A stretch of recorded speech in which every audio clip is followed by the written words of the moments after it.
Welcome to Busted Knees and Pretty Trees. Thank you all for coming along. Fetch your gear and boots. We're hitting up a new trail today, and the guys and I are going to need your help. We've come across a fellow saunterer from the Hoosier Hikers Council that has offered us guidance on this trip. Unfortunately, the trail is so new, it's just kind of an idea right now. We're going to have to design and build the trail first. Everyone should probably bring their PPE as well, just in case. And we're doing it for the love of the game and for the enjoyment of future hikers. And please sign this waiver. You know, while you're at it, check out our Busted Pretty socials and website. Our PR manager is killing it right now. If you could, give us a follow. Do it for him. Much appreciated. Please excuse the shaky start. Without naming names, our audio engineer sat me down and said, "You're not the Kool-Aid man. Just use the front door." Are you even really ready for the big time, little kid? Anyway, back to the task at hand. Make sure you're full up on water and check your buddy to make sure they are too. Let's get to work. I am Travis White, and there, with a name fitting of a Greer, Bradley Richard Greer. Hello. Son of Brian, the wise, and podcast audio engineer. Had to have a little sit down. I'm not trying to paint you in a bad light, Brad. You know how that I respond to tough love. Now the man, the next guy.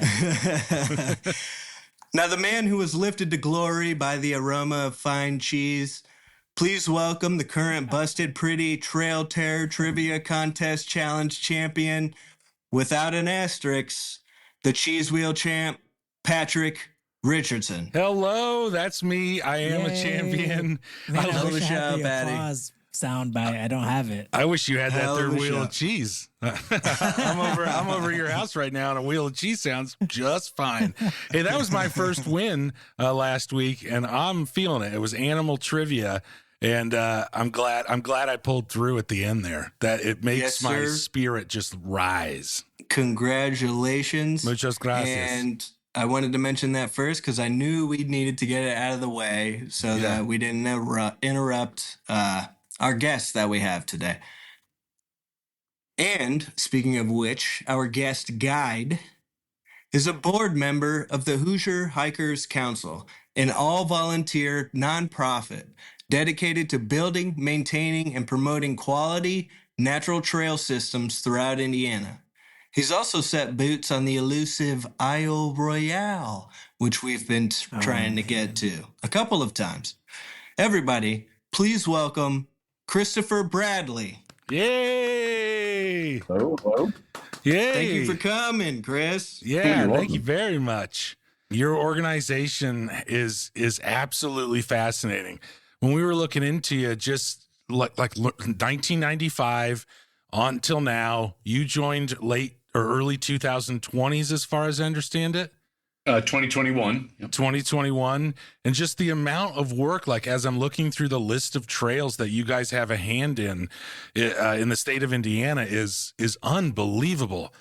I have so many questions that I want to get to, but as we discussed off air, I think we want to start because one of the first emails that you sent us was you listened to the episode we were planning out our 2026, and we wanted to go to Isle Royale. That is I don't know if that's our plan anymore. I will admit, I think we're looking for Shenandoah. Still want to go. But can you enlighten? You were so good in that email. Your campsites, where we should go. Oh, Like, can you give us some highlights from Isle Royale to kind of lick our chops a little bit? absolutely. I have been fortunate enough to go twice. The first time was in 2015, and that was by myself. And then I went back again with my wife in 2019. Wow. So, I mean, both times, great experiences. So if you at all can get there, it's well worth that trek. One of the things that is pretty memorable about it is the fact that it is as remote as it is. It is, Yes. I think, the second least visited national Yes. park, only outdone by Gates of the Arctic. Yeah. And it's so one of the things to be prepared for, but also enjoy, is just that it takes some extra effort to get there. Yes. Both times I went up to Houghton, Michigan, which is in the little peninsula that sticks up off of the Upper Peninsula. I now know Houghton, trying to figure out how the hell to get to Isle Royale. I've become familiar with Houghton and many motels in the area.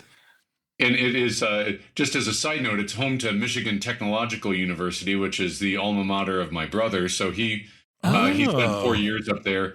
And Houghton's a lovely place to visit in the summertime. And I think you can almost get lured in to be thinking, like, I think I might want to actually move here. Yeah. And then he reminds me that, I mean, they average, I think, 280 inches of snow a year. Holy smokes. Yeah. So, like, when you're talking lake effect, I mean, they're on that peninsula that sticks right out into the lake. So if you ever are so moved to actually go live there, just make sure that you really like skiing and snowmobiling and ice fishing and ice climbing.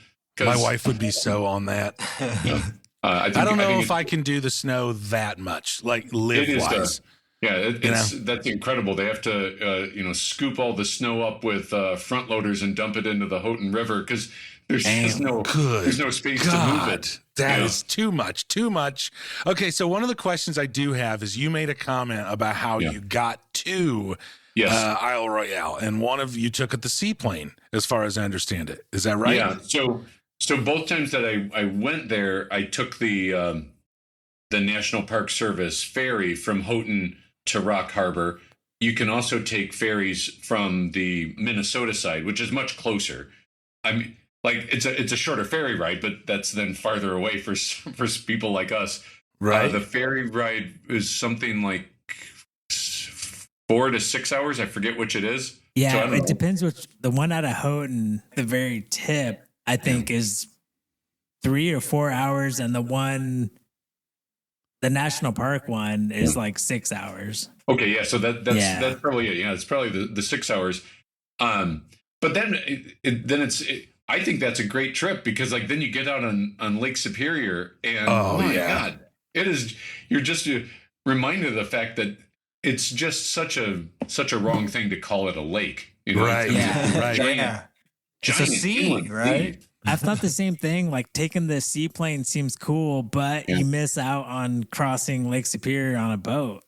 Well, the reason I took the ferry that first time is because I was by myself.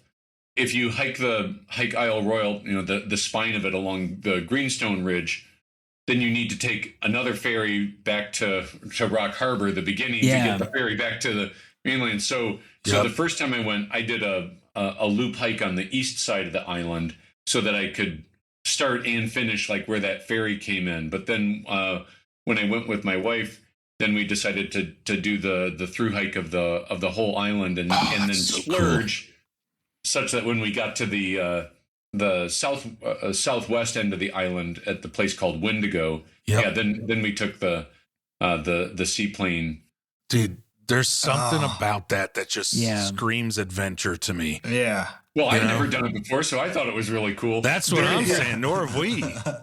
There is one little thing that I didn't exactly take into account in some of the original planning is we stayed in a hotel in Houghton.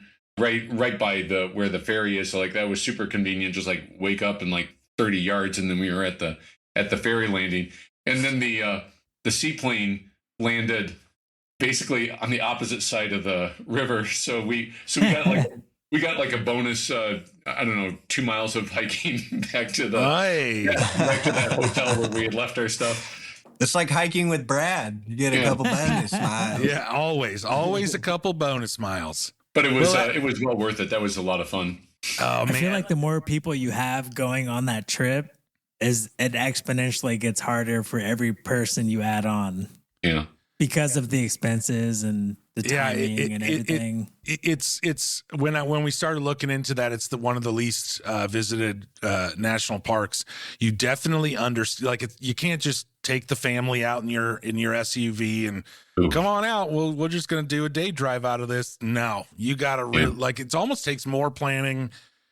Well, it does. It takes more planning to get to the island than it does anything else. Also, we've already got our backpacks planned out. It's just trying to get to the dang right. Yeah. But really quick, Chris, you made a point, and now I'm kind of in my brain right now. We just did the Au River last year, and we crossed through ponds, 6 ponds on that. And now these ponds are about 10 miles in width. And we're most certainly not a pond as far as I understand ponds. They would be lakes. And I'm curious now if Michigan is just a little high, like they're not quite understanding the naming scale of these bodies of water, because those should have been a lake, and the Great Lakes should probably be seas as far as I get it. And then up to the oceans and so on and so forth. I don't know why I just had that epiphany, but I'm going to talk with somebody up there in that great state of Michigan. All right, we have a lot to get to today. Tons of questions. We have Chris Bradley on the podcast from Hoosier Hikers Council. And let's get into this, y'all. Yeah, I'm excited to learn about what's going on, how do we develop these trails in Indiana. Right on. And I think this is going to be a big part of it. All right, let's take a break and we'll be right back, y'all. Yes, sir.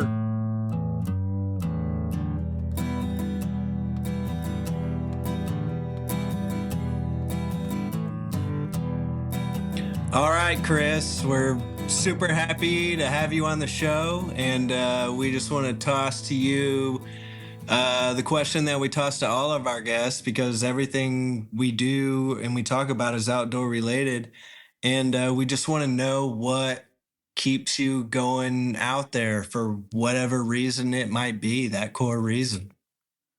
I don't think I can say just one, so I'll say several. I mean, one is definitely just the idea of beauty. That there's just, we live in a remarkably beautiful place. You know, like I've seen pictures from, you know, like Mars or Venus or whatever, you know, like, and honestly, like, you know, just like our world is beautiful. And I think the more that I spend time outside, you know, like the more I get to see that in different ways. And then that helps for me to then just like look for it, you know, just in my everyday life. And then that is then enriching just, you know, during the pandemic when everything was shutting down, the outdoors was really my lifeline.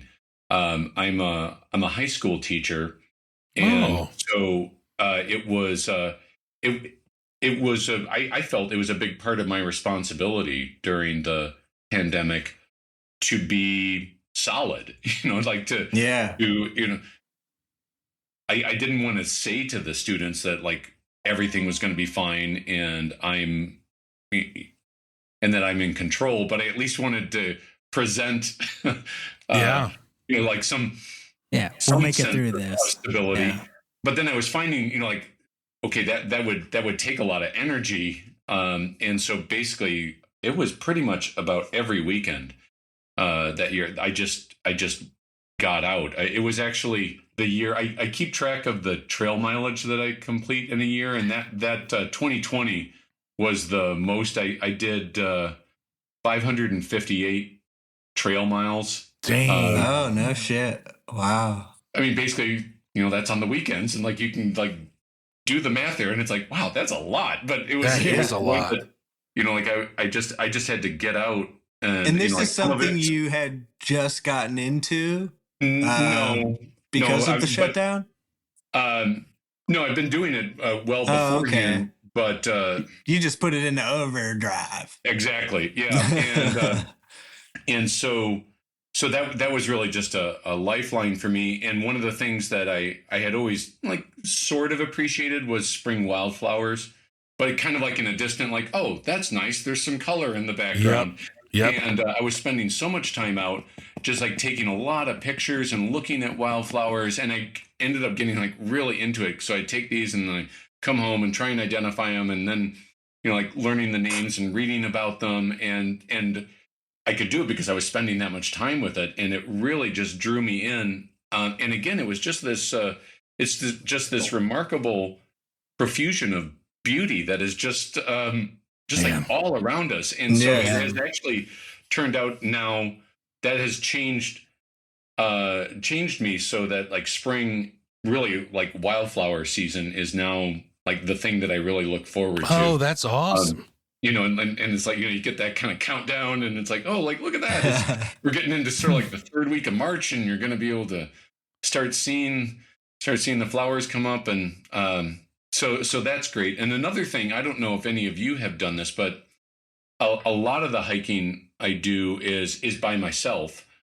And mostly that's a good thing. I'm not against hiking with other people, but it's just, most of the time it is just out on my own. But I have found, I understand that. I like to go out there by myself. Like I know Brad does. Yeah, exactly. And what I have found is that it is very therapeutic. And so if you were to ever like come across, like I will just like spend a lot of time talking out loud.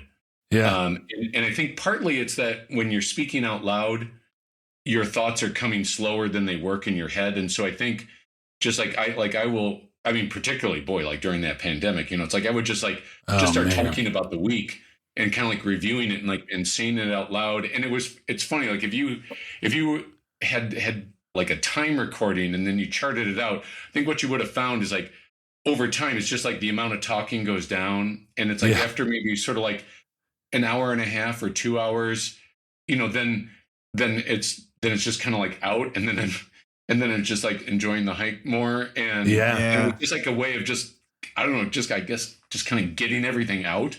Decompressing. I found just like being in nature, therapeutic, and not trying to sound it like in a new agey kind of way, but just like seriously, like just very helpful to just have time and space to be like, where things are more quiet. You don't have the notifications and devices beeping all the time, and just can kind of work it out.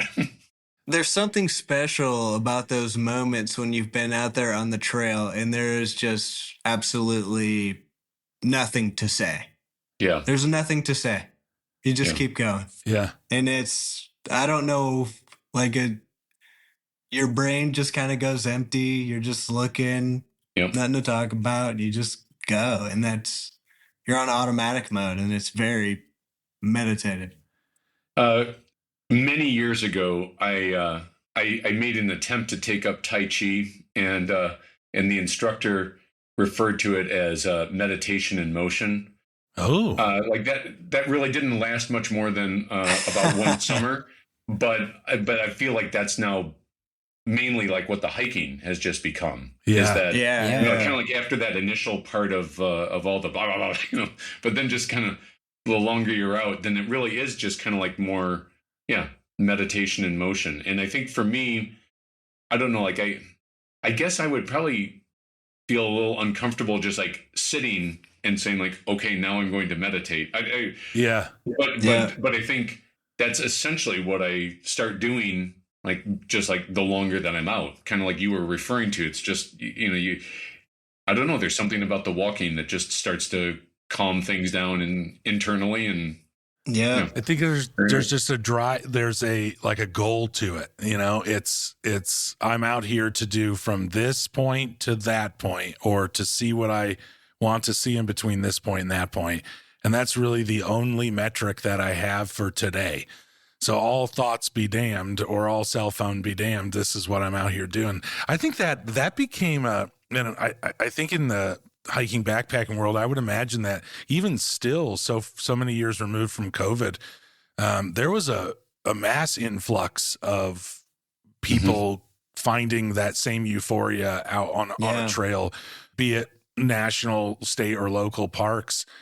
There's just, I see so many people taking part in these trails whenever I'm out birding or doing whatever. Yeah, birding's still getting bigger and bigger. One of our Number one hobby is birding right now. That's first crazy. guest that we had on had never really took hiking all that seriously, and then he was living in New York, and then once the shutdown happened, he decided, I'm going to through hike the Appalachian Trail, and he did it. Yeah, Yeah, what a he start, did it. right? He did it. You know what? Let's just do the whole AT. Yeah. It's I mean, fantastic. that's really diving in head first. Yeah. Absolutely. And he did it. Well, I'm going to kick it off here with a question for Chris, because I want to learn more about this Hoosier Hikers Council and kind of what it all is. So for any of our listeners that don't know what Hoosier Hikers Council is, or the HHC, could you explain a little bit about your organization and maybe the history of it? Sure.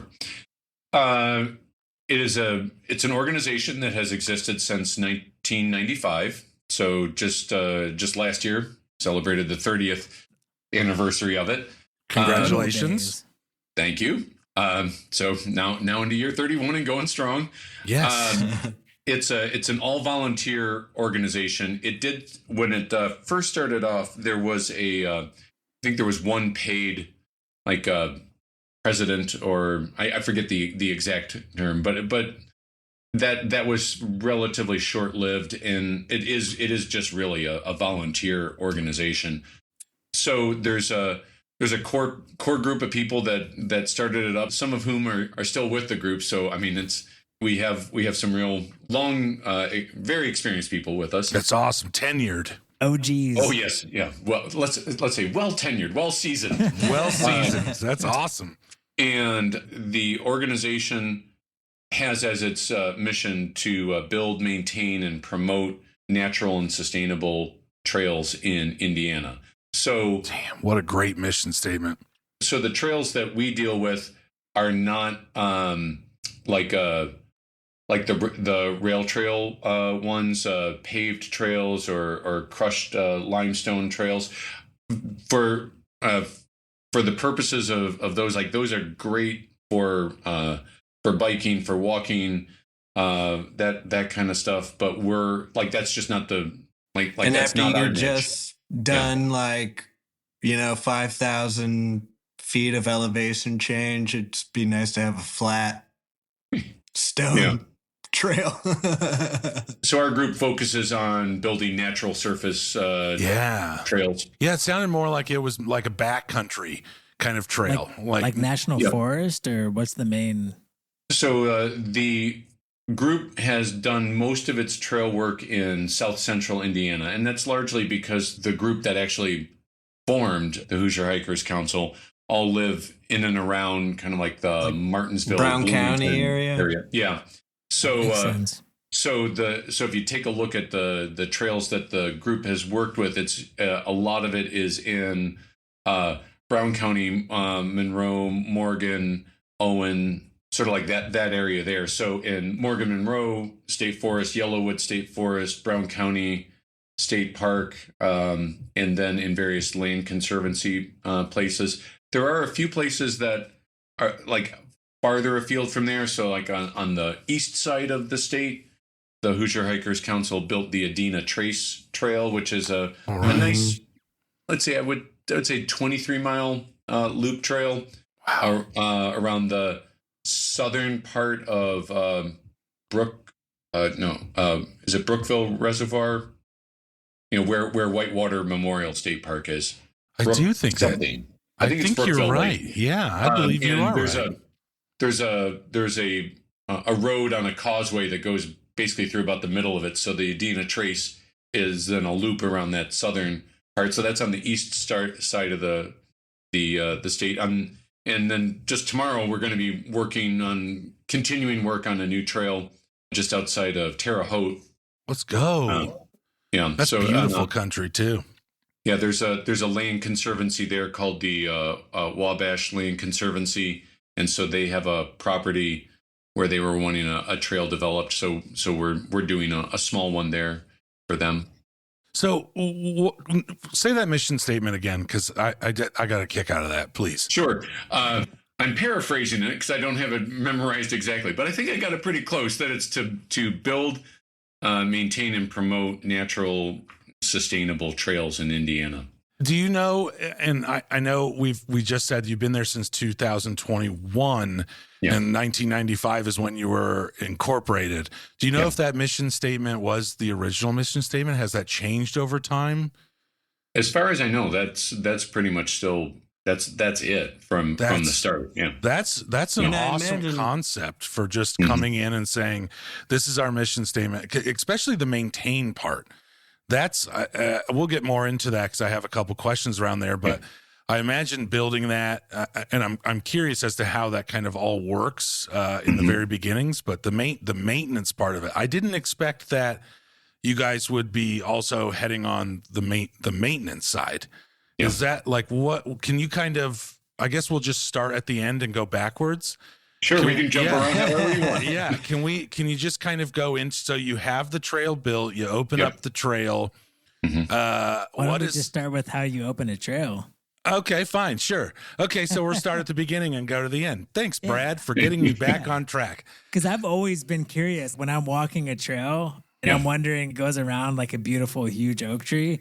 Yeah. Like, how'd you choose to take me right by this beautiful oak tree? Sure. Well, and while you're answering that for Brad, just try to do it in the context of from concept to kind of the cutting of the ribbon, if you will.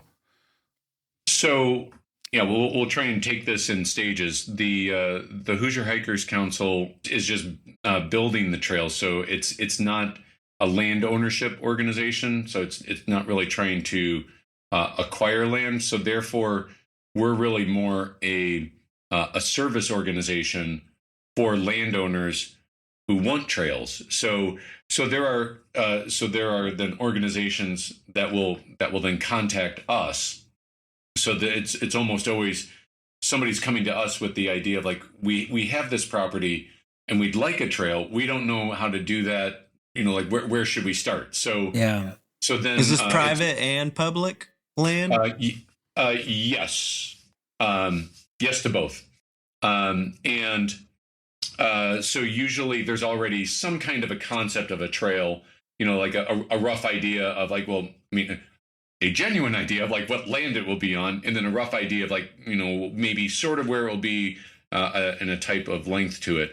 Then a few of our members will meet with the landowners to just try and understand what they're wanting and what their general vision is. And then we'll have some people go out and then walk the property with the landowner or representative of it to see where they're starting with it. Then Holy crap. then we have basically using topographical maps in conjunction with the land itself. Then we actually start to try and look at where would be good places to put the trail, and it's really like what would be good places is kind of the combination of two factors. I mean, one is trying to make a trail that if there's any particular highlights of the property, like if there's a little waterfall or like maybe a place that's be a better overlook, or like Brad, you were saying, like if there's an impressive tree or stand of trees, there's an idea like, okay, let's try and make that have a trail that will hit that. But then also really pay attention to the lay of the land, because what we're in the end trying to build is a trail that ideally, like the trail itself won't need a lot of maintenance, that it really will be a trail that could have good longevity for it. So we try and pay a lot of attention to the contours. So thinking about water and trying to minimize the idea of erosion. So like, just for instance, we try and absolutely avoid just putting a trail, straight up a hillside, sort of like 90-degree angle to those contours, because like then that's just going to become the conduit for rain to just come down, and then it's going to get all eroded.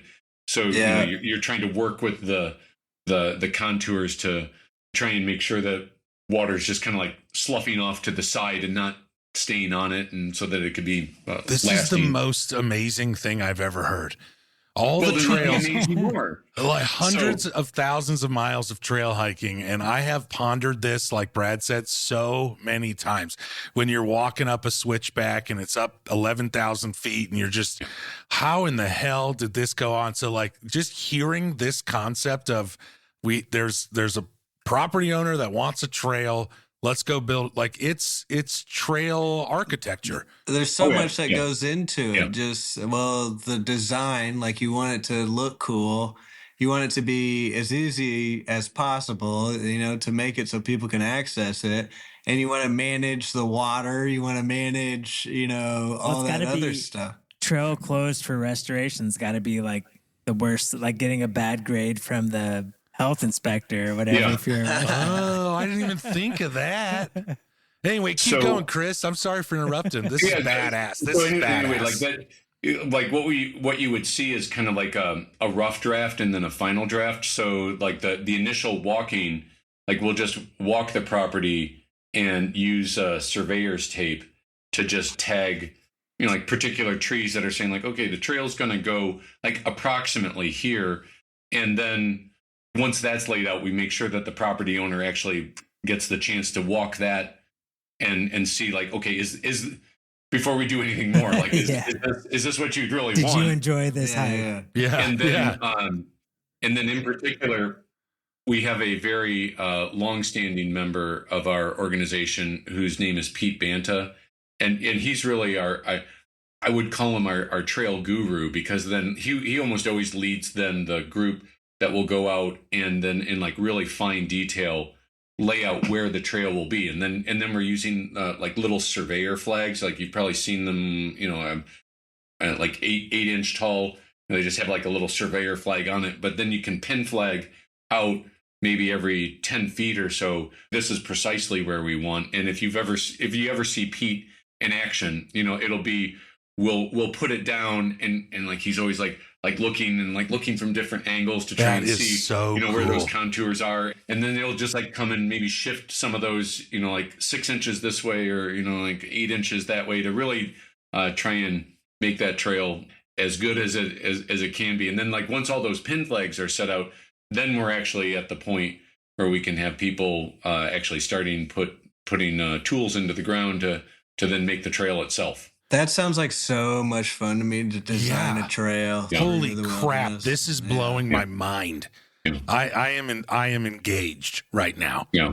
And then I imagine that when you start building the trail, because I'm on your website right now, and I'm seeing that you guys have 270 members strong, 100 active volunteers that log over 2,000 hours every year. So is this now that we've had the big shots, mapping it out and flagging it and doing all that, now we bring in the grunts, and now it's like, all right, let's start plowing. Does this count towards the Indiana Master Naturalist program?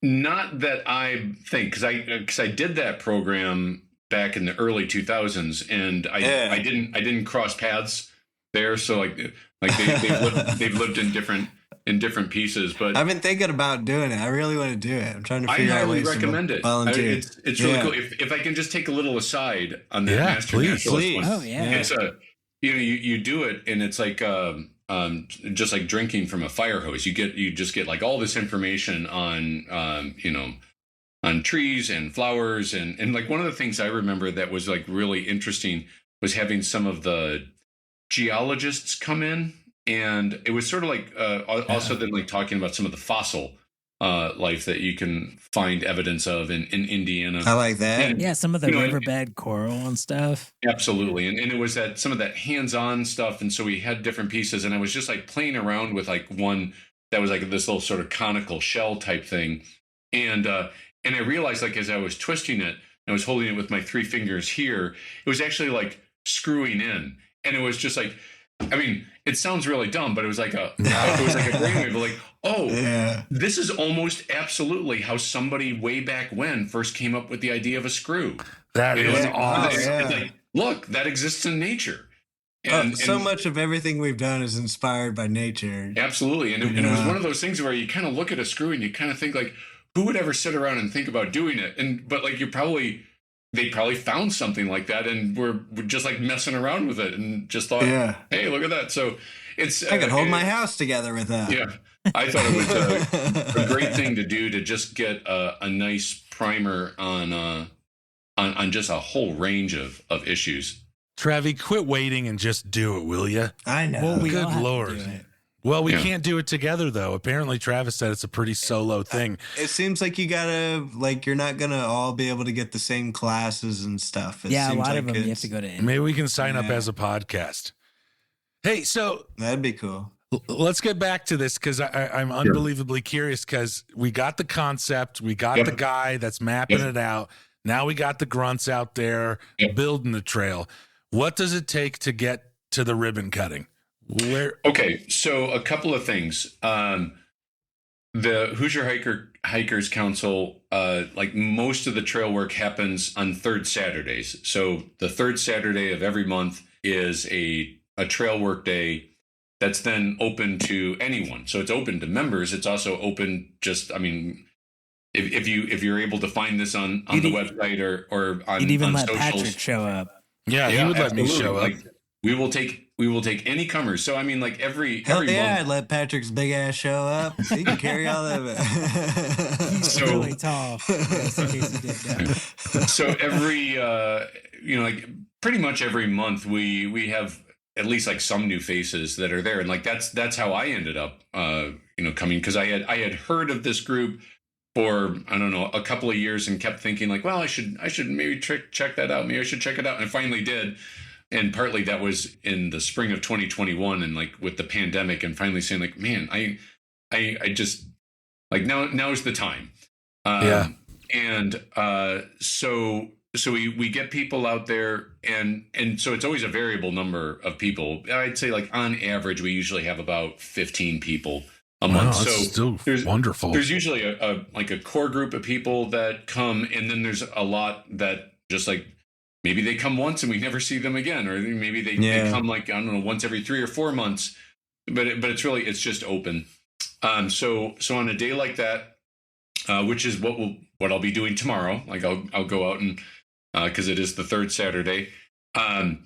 We then go out to the site, and if you think about what we want to do with the trail, it's like, imagine like most of it is built on slope side. Because again, like for that idea of like trying to avoid water collecting on the trail, we really avoid trying to put a trail like right on the top of a ridge, because then it would be more likely to just like capture the water and then be muddy and then come a trough. And the same thing goes for the bottom. We generally don't put it right through the bottom of a hollow. So a lot of it is on slope side. So if you can imagine kind of like looking at it from the side, if you've got a slope, basically like what we're doing is always like cutting out right triangles, like that would be a cross section, so that you're trying to create a level foot pad, and so you're having to like cut that out of the slope, and so it's not very hard to get the concept across to people. So even when we have somebody who's new, generally we just pair them up with somebody who's done this before, and like 10 or 15 minutes of just like showing some people about then you've got the basics, and then they're just like digging in right there with the rest of us. And there's a little bit of nuances that you learn. So like for me, I feel like I've gotten better with this, but it was mainly I always tried to be nearby this one man Terry, who just like he struck me as like, he really looks like he knows what he's doing. So I just kept watching him, and I really just tried to say like, oh, I'm gonna use my shovel just like Terry's using it. And so like you learn some of those finer points along the way. So I have 2 questions then. Yeah. One is, do you guys ever, because there's a difficulty rating on every trail that you're going to go on. Yeah. Is there ever a moment where you're like, dude, I'm going to fuck these people up. I'm going to make this trail. I'm going to make this trail hard. Their thighs are going to be burning. Well, and the difficulty ratings have been plaguing Patty Yeah. Because he's like, they say this is a difficult trail, but they do it in 5 minutes. Like, Those are all trails, and all the reviews. I feel like there's a bunch of showboats that are like, dude, I'm gonna run this thing in I a ran day. this. What But age are they 6-minute rating mile. these trails at? But I am curious, like 85? since you are being asked to build it and you're running it through the property owner, is there ever a property owner that's like, no, I want this thing to be rated like 4 or 5. I want people to hoof it out here. I want some I would real do that. motherfuckers. Oh out here. yeah, do they give you like feel I like I want would do this that. much elevation change? I don't think that really has happened very much, because like if you just understand like who the property owners are that we're dealing with. They're like we've worked with I would say a little bit with the state parks. That was mainly through Brown County State Park. Really with the DNR, it's been more in the state forests. So particularly Morgan Monroe and in Yellowwood, but then even more the Division of Nature Preserves.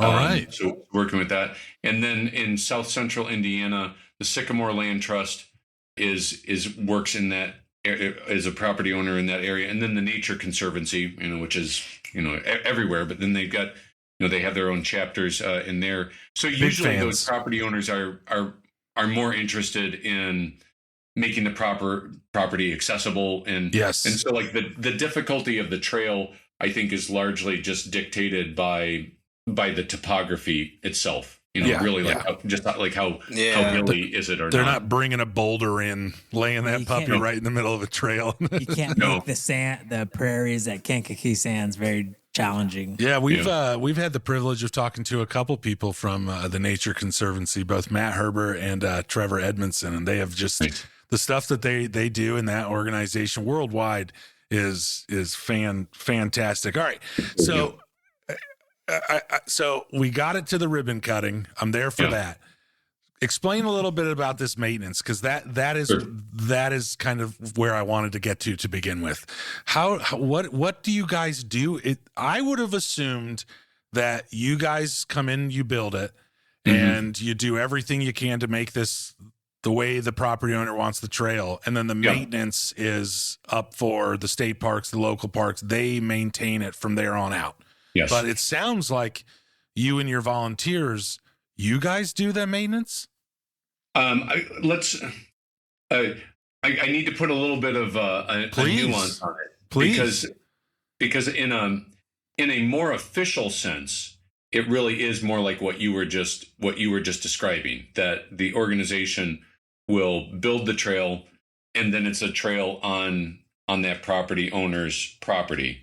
Right. What I think probably the better way to say what the Hoosier Hikers Council does is maybe that it facilitates maintenance. Okay. So like for those third Saturdays, like when we're getting a group of people in together, we very rarely use that for maintenance. But what we have is a really extensive adopt a trail program. Yes. So that's quite cool. a number of those volunteers, like I forget, I think you said 270. I forget the exact number. That's right. Yeah.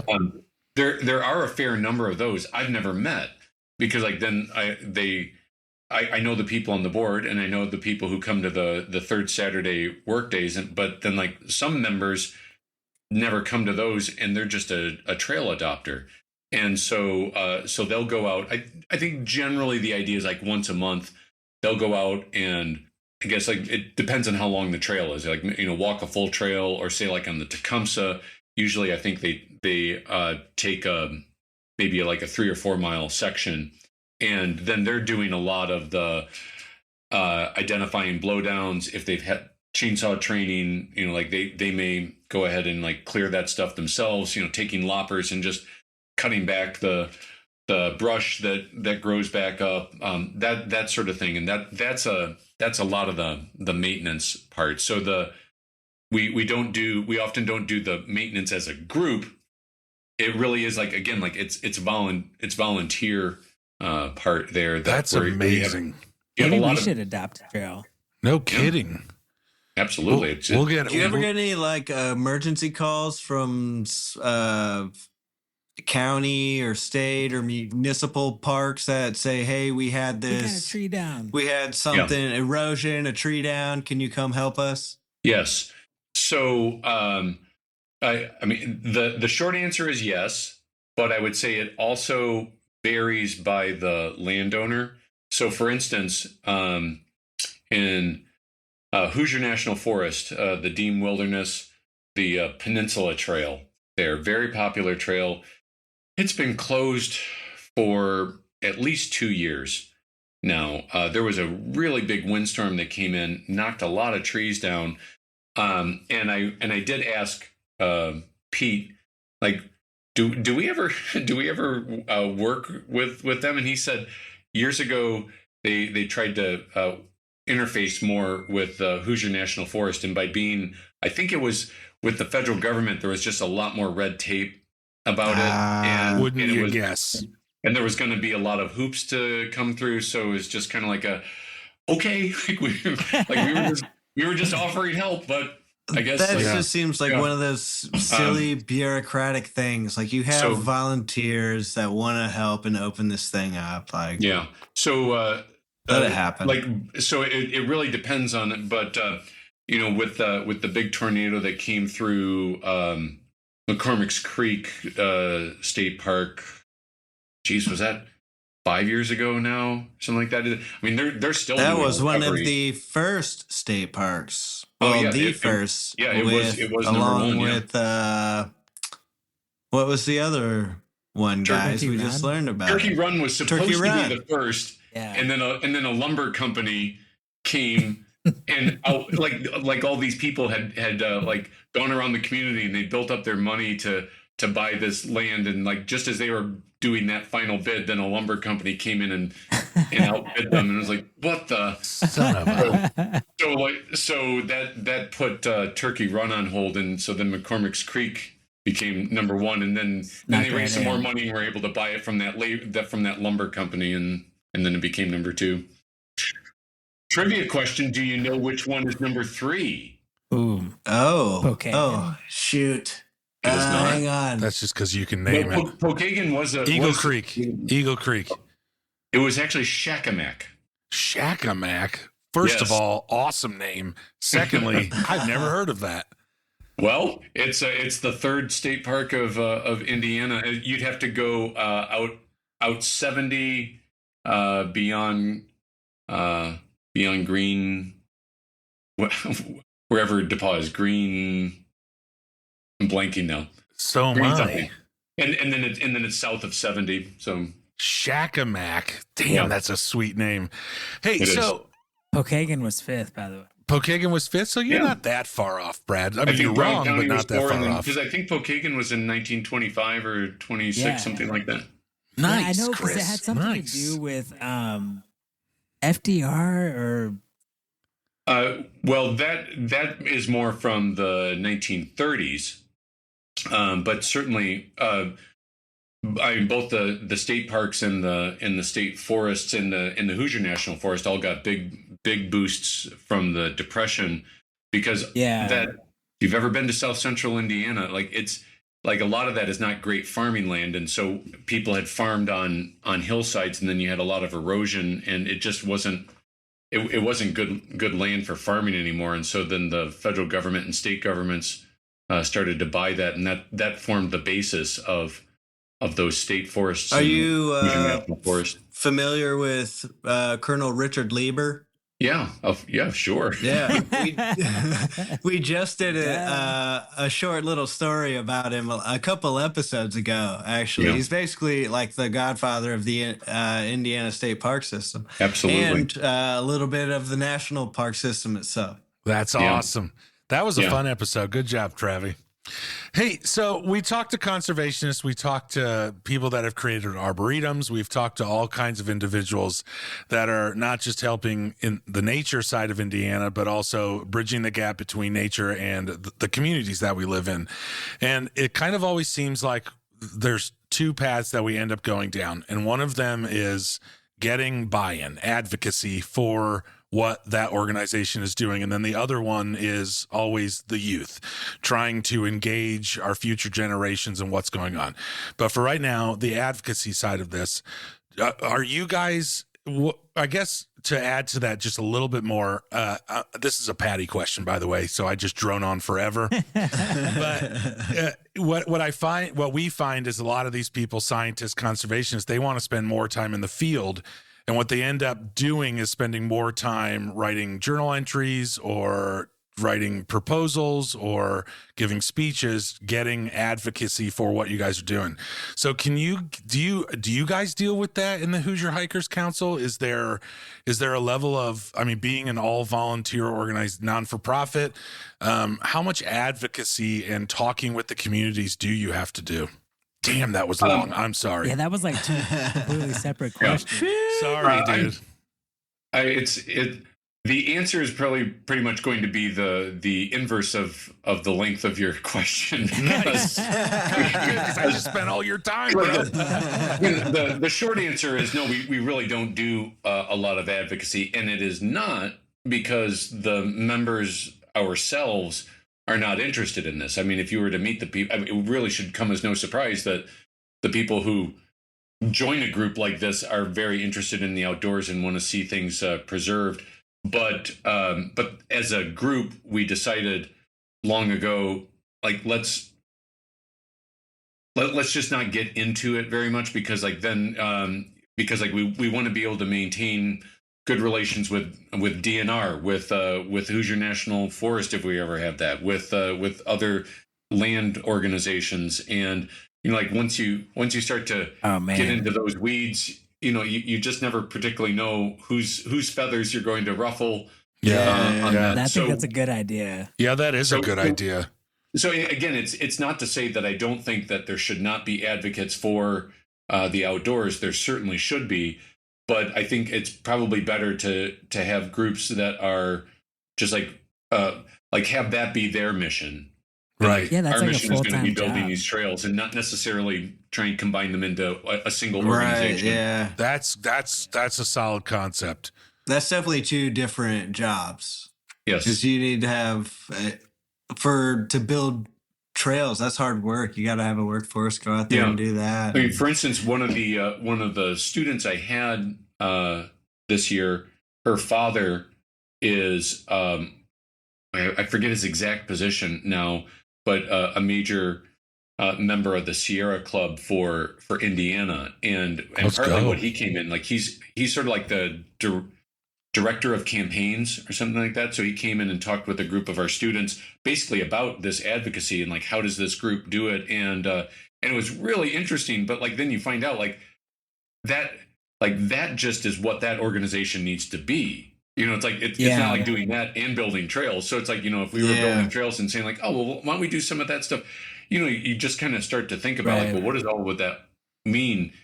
You're just like, it's a completely different animal. Yeah. And you're part of always these- better if you just focus on that one thing you need to do instead of trying to be a multi-tool, especially in like a volunteer environment. Yeah. It's hard to get all that done. My dad used to say you can whole ass one thing or half ass a couple things. Which one do you want to do? And I imagine that's probably the best approach is your team is made for builders.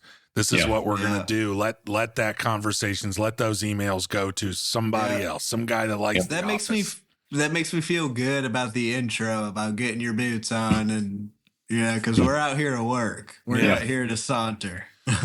So do you put guys your camera away, Brad? To that second part of the question, do you guys do any kind of I don't want to use the word advocacy again, but any reach out to younger generations to kind of show them the importance of what you guys do? We got Chris on the Busted Knees and Pretty Trees Yeah, that's podcast. true. That's true. I mean, how else can you reach out to the youth? There we go.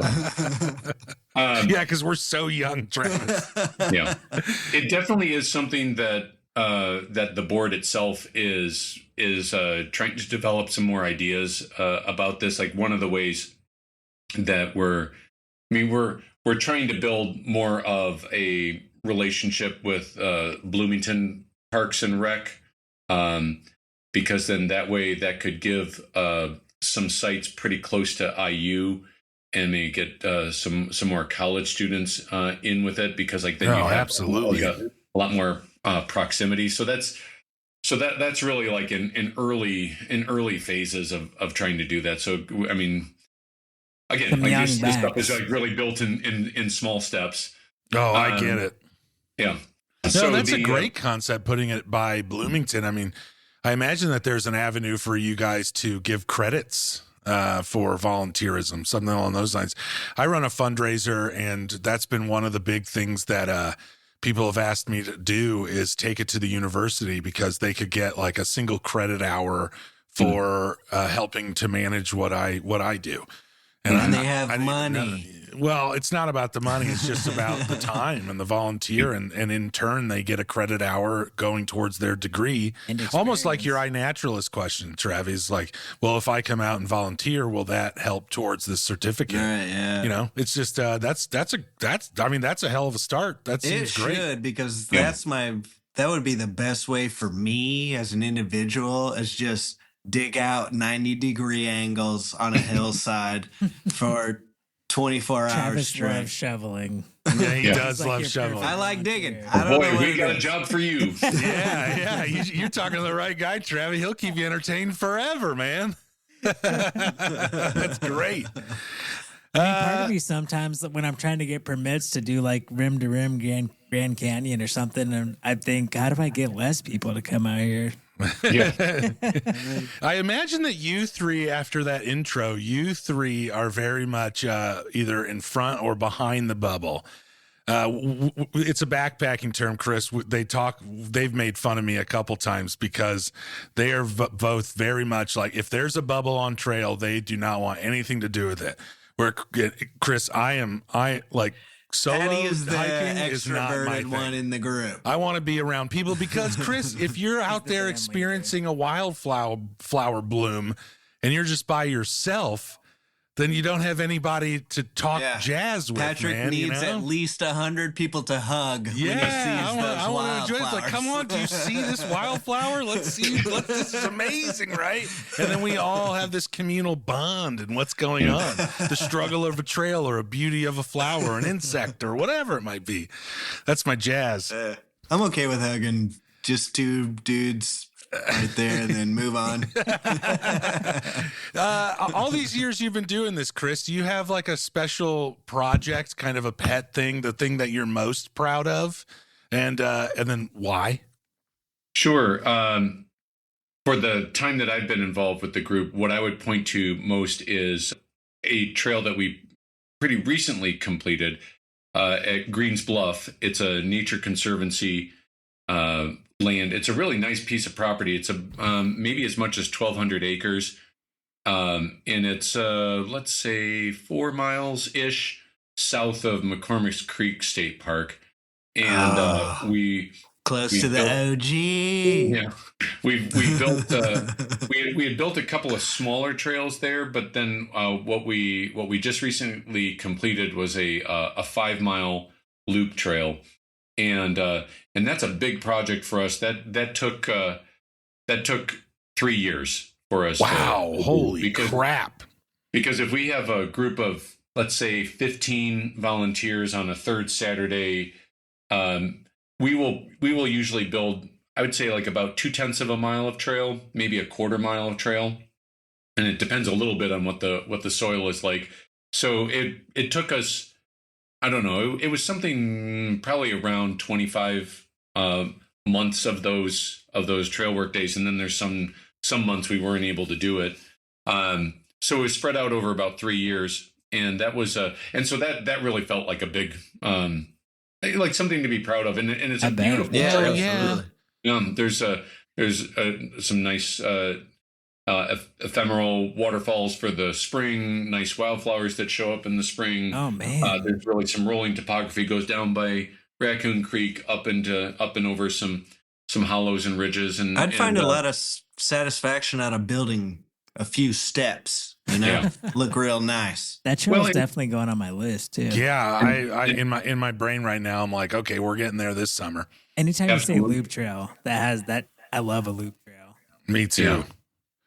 Yeah. And it's so it just took a lot of work with a lot of people, and felt really good to bring that out. And then in particular, then when we had an opening ceremony for it. There were a number of people through the Nature Conservancy that came, and we took them on a hike around it, and they were all like very complimentary of it. And, so that felt felt good. Yeah, That's signature awesome. of approval. That's great. Yeah. Say the name of the trail again one more time. It's the Greens Bluff Trail. Greens Bluff. Bluff Trail. Brad, mark it, bro. We're Yeah, I going. got it. Yeah. I got That's it. So awesome. Website, And it's it's damn east- near McCormick's Creek. Yeah, south and east of Spencer. Oh man, the page on your website has a prairie warbler on the trail info. So you already got me on that now. Yep, Brad's there. Brad's there in a heartbeat. He'll be there in the spring migration, checking it out. All right, so these next few questions kind of end until our rapid fire that we started doing with some guests. But I'm just looking for more of your opinion. Yeah. All three of us are from Indiana. They were born and raised here. I moved here a little bit later on in life, but lived here for majority of my life. Sure. And I think it's safe to say that, and I hope this doesn't come across rude or anything along those lines. Be I would careful. expect no less. Okay, I think it's safe to say that the hiking kind of here is not renowned. You know, people don't travel from out of state to come to Indiana to hike our trails as much as we travel out of state to go hike their trails. Mm-hmm. But as somebody that takes part in building trails and you find your interest in getting people outdoors and those sorts of things, in your opinion, what is unique about the hiking culture in Indiana that other states might not understand? Well, let's answer it in a couple of different ways. Like, first of all, I think we have some stealthy challenges in our state. The challenges for trails in a place like New Hampshire or Colorado or Utah, like, they're very obvious. It's like, look at that. There's a big mountain. That's going to take a lot of effort. Elevation. And so I think that leads to a misconception, not only for Indiana, but I would well imagine for Ohio, Illinois, Right. as well. Like, well, it's all just like flat. Like, there's nothing interesting there. And I would say, at the risk of offending some people more from the northern part of the state, there is some truth to that. No, absolutely. Up there, That's where we're from, Fort Wayne. in the Great North, but definitely, like in southern Indiana, and you get into the hollows in the hill country. I mean, it's pretty challenging. I mean, for instance, if you take the Knobstone Trail, the longest end-to-end trail that Indiana has, like from south to north or north to south, you're going to do about 45 miles if you do it in a more direct line, and you're going to do about 10,000 vertical feet of gain. Damn. And Yeah, and that's that was- insane. it is a lot, and it works out. I mean, the Appalachian Trail is much longer. So anybody who's listening to this, I'm not saying that the Knobstone Trail is as hard as the Appalachian Trail, but in terms of average, that amount of vertical footage gain per mile is about the same as the AT. So it's like, Wow. you go and do the Knobstone, and it's like you're going to do a lot of. No, it isn't all like one sustained uphill. Like, you just get like so many, 200 to 250 foot climbs and go back down, and then you do that back up again, and that is like a real stealthy challenge. I think somebody. Cumulative. Oh yeah. That somebody from out of state might think like, oh well, just like Indiana really has nothing to offer, and it's like, well, like why don't you come and do that, and you'll feel it. I'm sure. I'm not gonna lie. Bring you it. just- Bring it, fools. You just Yeah. got me. That was I never heard of the Knobstone Trail. Oh yes. Okay. Well, if you've never heard of it, then let me No. tell you. So so particularly for backpacking, if you want to do any backpacking in Indiana, you really have to come south. And so the Knobstone Trail was created in 1980. So it's now about 45 years old, and goes from Deem Lake in the south up to Delaney Park in the north, and it goes through Jackson State Forest and Clark State Forest and Jackson Washington State Forest, and it like end to end you would end up doing about 45 miles. So like like when I've done that before, like I've done that, say like 3 days, 2 nights out, and like that's a good, like that's a good backpacking. That's an awesome boys. backpacking trail. And then north of that is the Tecumseh Trail, which I was telling you, I was just out on that with my son. That's a 44-mile trail stretching through Morgan Monroe State Forest and Yellowwood State Forest. And so those combined with various loop trails you can do in the Hoosier National Forest, I know it surprised me because I think before I actually started looking for that information, I was just like thinking, well, if I'm going to do backpacking, I got to look somewhere other than Indiana. Yeah, that's right. And the answer is no, like you don't have to. Now, like if you want something like that month-long challenge of something like the PCT or the AT, then obviously not here. But I mean, we've got great opportunities for 1 and 2 night trips, which actually work really well, like for an extended weekend. Oh yeah. No, I agree. I went to the Hoosier National Forest last summer for the first time. Yeah. And there is just so much you can go explore out there. It's just so vast. And that's butted up against Brown County and all that stuff. There's so much to do down there. Well, and it's interesting because like, I think partly it's by, like we don't have necessarily the best branding in our state, but if you pull out a map and you look and you've got there's more than corn in Indiana. Are you kidding me? Yeah. That legacy has killed us. You take Brown County State Park, which is 17,000 acres, Morgan Monroe State Forest, which is about 25,000, Yellowwood, which is about 25,000, and then the Dean Wilderness in the north end of Hoosier National Forest, which is about 25 or 30,000 acres. You've got close to 100,000 acres of preserved land that is mostly contiguous. That's a pretty big chunk of land. There's so many trees on the southern half of Indiana. Yeah, it's insane. And so, like that's really a good playground. Well, I mean, that's like most national parks aren't that big. Like a lot of them aren't that big. Right. It's crazy. That is crazy. Thank you for that, Chris. You just gave me now I've got my next 2 years planned out where the trails. And I think we got a couple trails to hit. Yeah, and just let me know because if you want particular recommendations for some backpacking, like 1 and 2 night loops, like I have a number that I could throw past you. Yeah. Hey, you got it. Maybe we can get you out on one of those trails for a day or two. Extend from the Blood Root Trail at Salamone State Park. Just keep on walking. Just keep on walking. Hey, now that I got you on the topic of trails, here's another opinion question for you. Sure. This might pin you against some people. I'm not sure, but what trail in Indiana deserves more attention? Like what? I think you've kind of named 4 or 5 trails that to me didn't have any attention and now have all the attention. So maybe you're just going to name the same trails you've named, but just curious, what's your kind of creme de la creme? Well, okay. That's maybe a different one. So different questions. So maybe I'll answer it in 2 ways. The first thing I was going to say, I actually hesitate to give an answer because then more people might go.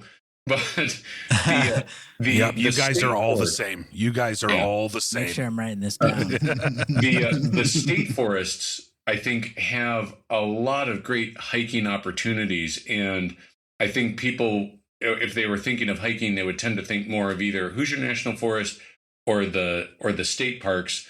And I love our state parks. I did a little project with our state parks that I could tell you about after this answer. But our state parks are great, but generally, June, July, and August, I don't go to them because just they are great parks, and so a lot of people go.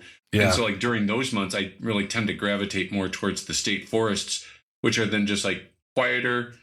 There's not as many people there, and there's lots of great trails that are there, and so I feel like those are hidden gems, but of course, the more you talk about hidden gems, then they're not so hidden anymore. But state forests are, and I think they're the easiest to hike and backpack in because they're the most wide open. There's no rules, you can camp anywhere. Some of them, it's amazing. There's some. Well, and to a degree, all Indiana trails are hidden gems too.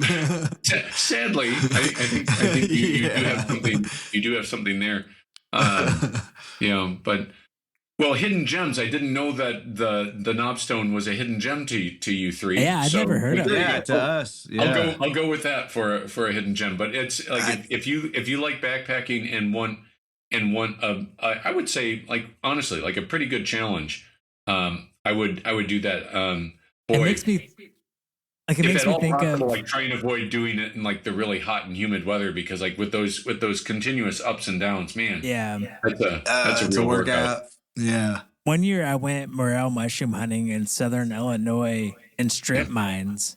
Yeah. And that was just like 30 feet straight up. Like I could barely get up it, straight down, straight up. And that was It's hardest not thing even I've natural ever done. topography. You're you're climbing over man-made obstacles. And my friend that I was with, it was kind of almost maybe the same thing. It was the hardest place to go, so nobody got the morels there. So we got a ton.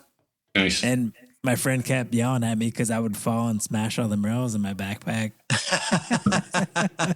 Oh, I'd be so pissed. Stop falling down. Yeah, I mean, I was mad enough at myself. Give them to me. Give me those mushrooms. All right, guys. Sorry to break this up, but we are nearing the end of this. Chris, it feels like we've only been talking for like 25 minutes, but it's been over an hour. And I want to give you some of your time back on this Friday evening. But I do, before we get out of here, we have started a little bit of a tradition with our guests where we finish it off with 5 just super quick, rapid fire questions. You can answer, hopefully fast, but if you want to go more into it, then so be it. Yeah. We usually have to cut Travis off. try. Yeah, because Travis has more things he wants to say. But are you ready to go, Chris? Absolutely. All right, question number 1, favorite Indiana trail? I'm going to have 2 answers. One for day hike, one for backpacking. So I will say backpacking. I got to go with the Knobstone. Done. Knobstone, yes. And then for a day hike, it's tough because I think I've got a podium, and they all are out of our Indiana state parks. But I think I would narrow it down to Trail 2 up through Clifty Creek to Big Clifty Falls in Clifty Falls State Park. I think Clifty I did that Falls. trail, and I have to tell you, that was the first moment that I realized in Indiana there was different topography than what I have thought there was. Yeah. That was an amazing trail. Thank you for saying it's that. spectacular to be able to just like go up through the creek bed, through the Yeah. canyon. It is beautiful. It's beautiful. All right, boots or trail runners? Oh, well, you can tell by looking at me, I'm old, so I go with boots. Honestly, I really probably ought to get on the trail runner bandwagon, but I've just always worn boots, so that's what I keep I understand. I can't help it. I have to wear boots. Yeah. I put boots on to do my laundry. Yeah. Like I have to do any work. I have to put boots on. What? That doesn't make any sense. That can't be true, right? That's just it's my outfit that I put on to do work. Yeah. Laundry. You said specifically laundry, Travis. Yeah, You that's said you work. put boots on to do laundry. Laundry Oh, sucks. All right. Sunrise hike or sunset hike? I think I'm going to go with sunset. I would. I think I'd probably go with sunset. I agree. Probably more practically. I think I would really like sunrise, but sometimes it's just hard to get the motor running that early. Yeah. I'm trying to have a cup of coffee. I'm a slow morning guy. All right. One word to describe Indiana hiking. Surprising. Ooh, okay, great. I'll go with Do you that. want to explain that a little bit? Or I will because Yes. again, I think particularly for people out of state. I am a Midwestern guy, born and bred. I was born in Southeast Michigan, and I've lived here in Indiana since 2000. So like I'm Midwest through and through. So I really dislike that whole idea about flyover country, because it's like, hey, there actually are things here. Damn right. It isn't just all this like flat nothingness. And particularly come to Southern Indiana, and you'll find just like surprisingly beautiful things. Yes, sir. Absolutely. All right, last one. What's harder, building trails or convincing people they matter? I think it's got to be the second. I mean, obviously, like physical labor, it's the building trails, but I feel like we are in some ways like fighting the good fight. You know that we're swimming up against a stream that is led by our phones and other devices that are just like pulling people inwards and indoors. So just getting people to just be outside. I mean, just like oftentimes when I'm just like walking my dog around, like I hardly see any people because there's like everybody's inside. And so it's like if they're just like inside here, it's even harder to get them to be like outside, you know, in a park or a forest. And so I think convincing people that it matters is harder. But you know, like the big thing I think is if the weather is good, you know, then like almost every, like if somebody says like they're not really outdoorsy and you just like take them to a beautiful spot, you know, then they say like, well, I really like this. Just like make sure that if it's a new person, you don't take them out like when it's raining or super cold or super windy, because like then they'll swear it off. Like that can be the second time, but like just like make sure the first time is like nice and beautiful, and then I like think they generally get hooked. Yeah, I took my son out for his first 5-mile backpacking trip, and it was a torrential downpour. I think it was New River Gorge. It was thunderstorming the whole time. But he was it actually, he's a trooper, actually is a little bit of the opposite, where I think that as a kid, I mean, he was 9 or 10 at that point. And I think as a kid, that adventure of it raining and, you know, he was stepping in the mud puddles and it was lightning or it wasn't lightning. That's not true. So nobody hate on me, but it was definitely thundering, which means it was probably lightning somewhere. It was just like that sense of adventure that you feel. And even as an adult, you know, you're told not to touch that. You can't climb on that. You can't be a kid. You can't get dirty without taking a shower right after. So even as an adult, you're entirely correct. You take them out there on a beautiful day, and that sense of childhood just comes flying away. It just smacks you right in the teeth, man. Yeah. You know, great answers, Chris. Thank you so much. We are happy to promote the HHC, the Hoosier Hikers Council. We're happy to promote you.